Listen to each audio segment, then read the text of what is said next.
비가 많이 오죠. 추석이 지났는데 올해 날씨가 비교적은 감사했죠.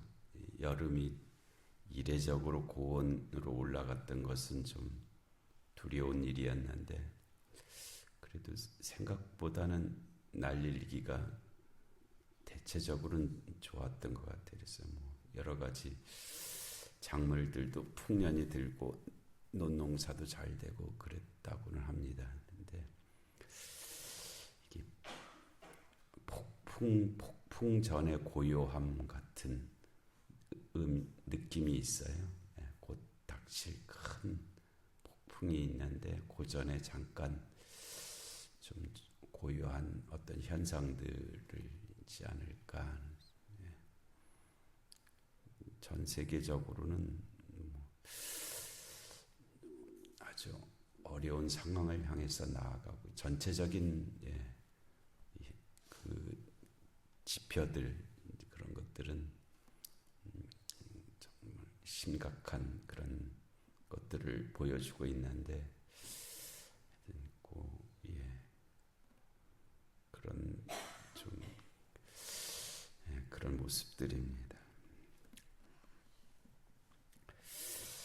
7절에 그 주간의 첫날에 우리가 떡을 떼려 하여 모였더니 이제 이게 그 상당한 의미가 부여된 그런 말씀입니다. 그러니까 그 이제 그 유대교는 안식일에 모이잖아요. 안식일이 중요한 날이고 안식일이 모이는 날이고 예배하는 날이고 그 안식일이 가장 중요한 날이. 우리가 갖고 있는 달력으로 말하면 일월화수목금토 세터데이가 이게 토성인가 그걸 가리키는 말입니다. 그러니까 일주일이라고 하는 개념이 언제서부터 생겼을까? 그거에 대한 연구들이 꽤 있는데요.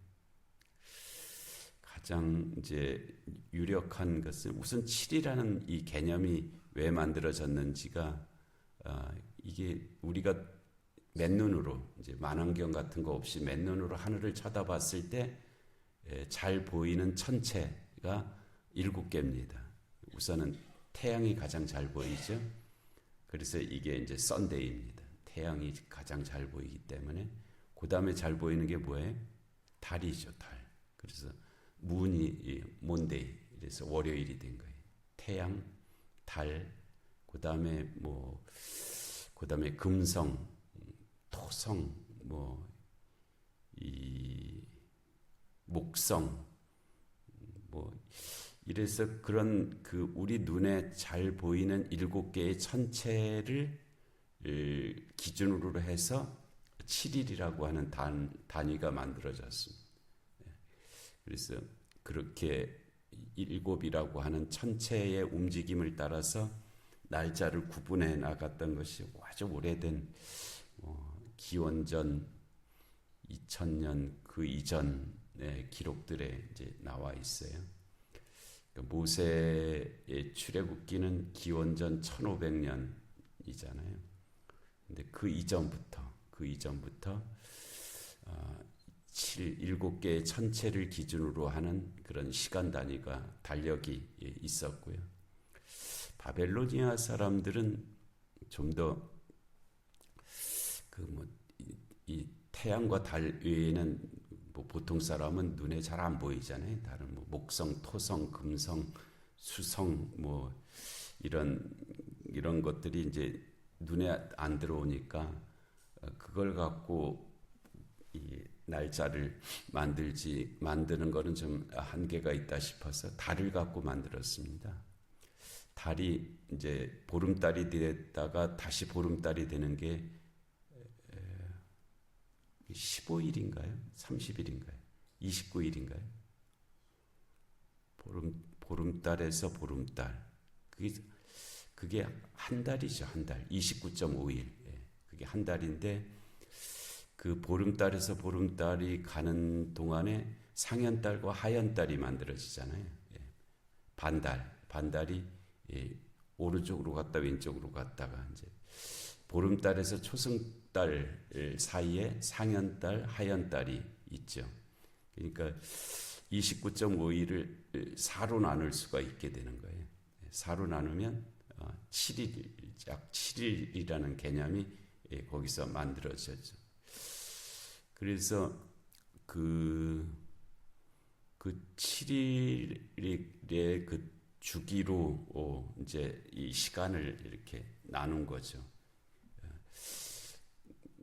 그래서 이 초생달과 보름달, 그 중간에 상현달, 하현달, 그래서 그때를 아주 불길한 때로 여겼어요. 상현달, 하현달을 그거를 좀 안 좋은 날로 그렇게 여긴 그런 전통도 있었고요. 중국은 아주 고대에는 10일을 한 단위로 해갖고선 날짜를 달력을 만들었었고, 마야 문명이라고 하는 그 이제 페루 쪽의 그 문명, 아주 거기도 상당한 고대 문명에서는 뛰어난 문명인데 거기 20일이 한 단위였습니다. 그래서 여러 가지 이제 그 단위들이 있었는데 이 인류의 문명이 이제 그 기독교 문명 쪽으로 이렇게 이제 접근이 됐잖아요. 그래서 이제 그 성경, 구약 성경에 하나님께서 천지 창조를 7일 동안 하셨다. 6일 동안 하시고 하루를 쉬셨다. 그 개념이 이제 영향력을 더 많이 끼치기 시작했죠. 그리고 그 유대교에서 이제 기독교로 되면서 기독교가 될 때 이제 로마 제국이 지배하신 세상을, 문명권의 세상을 로마 제국이 지배하면서 그때서부터 썬데이에 해당하는 일요일이 쉬는 날로 그렇게 자리를 잡기 시작했습니다. 그래갖고 이제 일요일은 쉬는 날을 해서 가장 큰 날이죠. 가장 큰 날, 태양신의 날, 뭐 이제 이런 개념이 썬데이, 태양신의 날이죠. 그러면서 그 성경에 구약 성경에 나오는 7일이라고 하는 개념이 이제 자리를 잡기 시작했고, 그것이 이제 그레고리력이라고 하는 달력에 반영이 되고, 그 다음에 율리우스력에도 반영이 되고, 그래서 오늘날 이제 유럽의 문명 속에서 만들어진 그 달력이 오늘날 우리 한국까지 이렇게 이어지면서 우리도 이제 이 7일이라고 하는 개념 속에서 이제 사는 그런 삶이 만들어졌죠. 유대인들은 그 이제 율법서에 나오는 그 하나님의 천지창조 7일이라고 하는 개념에 따라서 마지막 날 토요일, 토성의 날일 거예요. 그날 그 안식일로 삼아서 이제 안식했고, 그 주간의 마지막 날이죠. 마지막 날인데, 이 기독교가 이제 유대교에서 이제 나왔잖아요. 그래갖고 처음에는 기독교도 안식일을 지켰습니다. 안식일을 지키면서 이렇게 모이고 뭐 기도하고 뭐 그런 것들 다 안식일에 그렇게 맞춰서, 바울도 전도하러 갈 때, 선교하러 갈 때 안식일에 회당에 들어가서 말씀을 전했잖아요.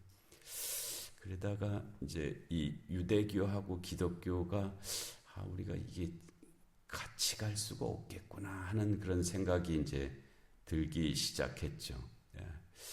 왜냐하면 유대교는 예수가 그리스도가 아니라고 했고, 계속 지금까지 아니라고 하고, 기독교는 예수가 그리스도라고 하고, 이제 거기서 그 차이를 극복을 못하죠.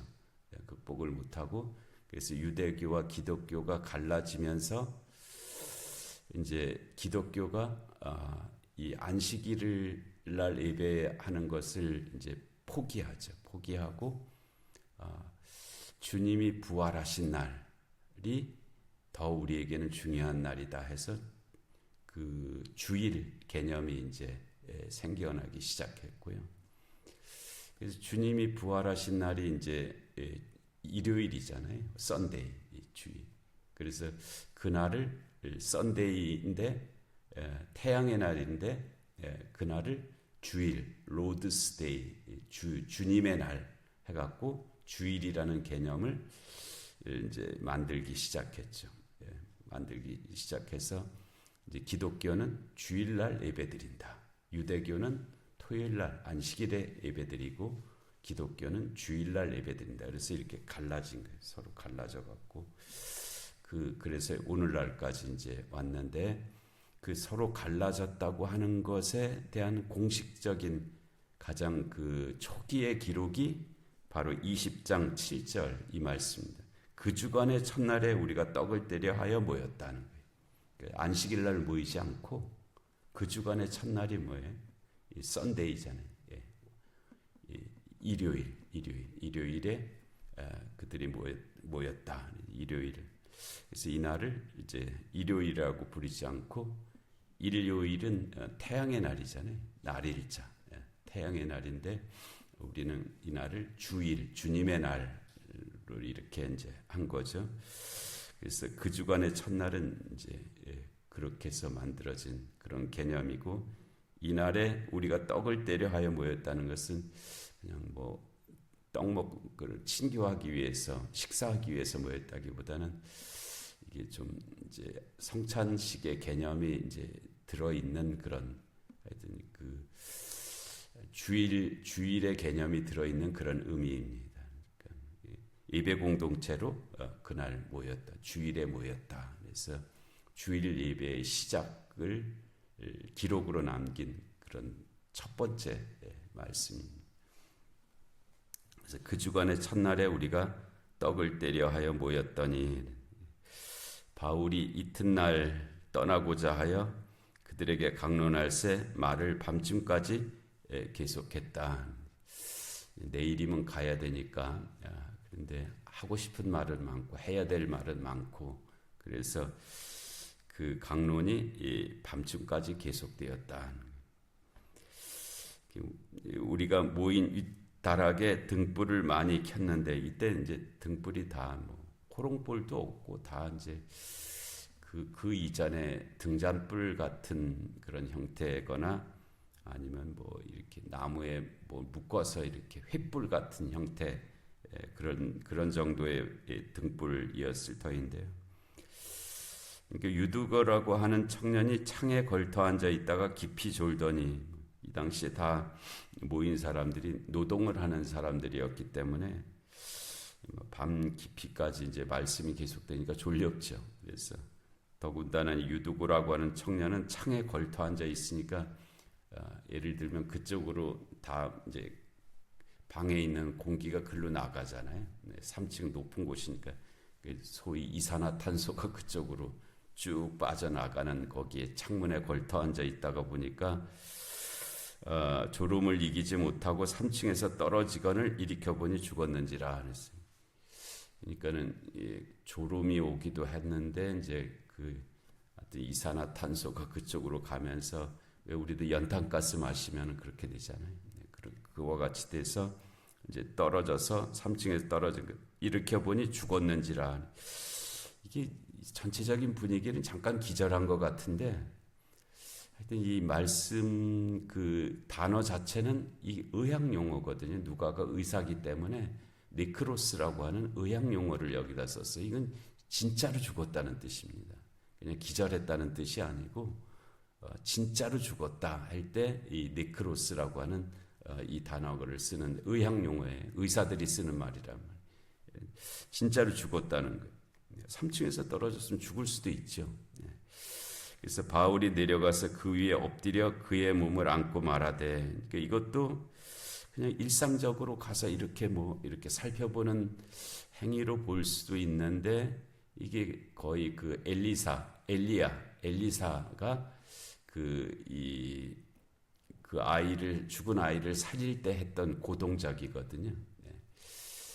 그 사렙다에서 그리고 수넴 여인의 아이 다시 엘리야가 사렙다에서 수넴 여인의 아이를 엘리사가 살릴 때 고동작에 바울이 내려가서 그 위에 엎드려 그 몸을 안고 말하되, 바울은 뭐 유대교 전통에 익숙한 사람이기 때문에 아마 어떤 영감 가운데 그랬을 것 같아. 엘리야와 엘리사를 기억하고 그와 같은 기도를 한 것으로 그렇게 여겨지죠. 그리고 떠들지 말라, 생명이 그에게 있다. 이 기절에 딱 깨어났다는 뜻이 아니고 죽었다가 살아났다는 뜻으로 한 말입니다. 그러니까 올라가 이제 아이를 이제 그러니까 살아나서 올라가 떡을 떼어 먹고 오랫동안 날이 새기까지 이야기하고 떠나니, 날이 셀 때까지 이야기할 수 있는 힘이 생겼죠. 왜냐하면 기적이 일어났잖아요. 우리 가운데도 기적이 일어날 줄로 믿습니다. 기적은 사람들에게 힘을 주거든요. 그래서 그들이 새벽까지 그렇게 이야기를 하고 떠나니라. 사람들이 살아난 청년을 데리고 가서 적지 않게 위로를 받았다. 그래서 이 드로아에서 있었던 이 일이 이제 우리에게는 주의를 알려주는 말씀이기도 하고, 하나님의 그런 놀라운 역사가 그 유두고라고 하는 청년을 통해서도 그와 같이 일어났구나 하는 것도 우리에게 들려주신 말씀인데, 이 계시적 사건을 통해서 주시는 은혜가 우리의 삶 가운데도 함께 하시는 줄로 믿습니다. 내려오신 하나님 아버지, 새로운 한 주간을 허락하시니 하나님 감사합니다. 이 한 주간이 복되게 하시고 또 주님과 동행하는 귀한 날 되게 하여 주시옵소서. 영육간의 공간 하나들을 긍휼히 여겨 주옵시고, 이 나라 이 민족 가운데 주님의 공의와 정의가 임하게 하여 주옵시고, 전쟁과 기근과 질병과 재난의 땅들 가운데 주의 긍휼하심이 함께하여 주시옵소서. 또 김정희 선교사님 오늘 블라디보스톡으로 이제 또 떠나게 되는데, 하나님 그의 발걸음을 인도하여 주시고, 또 하나님 그 사역지 가운데 하나님 주의 은혜가 함께하시고 역사하여 주시옵소서. 하나님 이 새벽의 기도 가운데도 은혜의 은혜를 더하여 주시기를 간절히 비옵고 예수님의 이름으로 기도하옵나이다. 아멘. 주기도 하시겠습니다.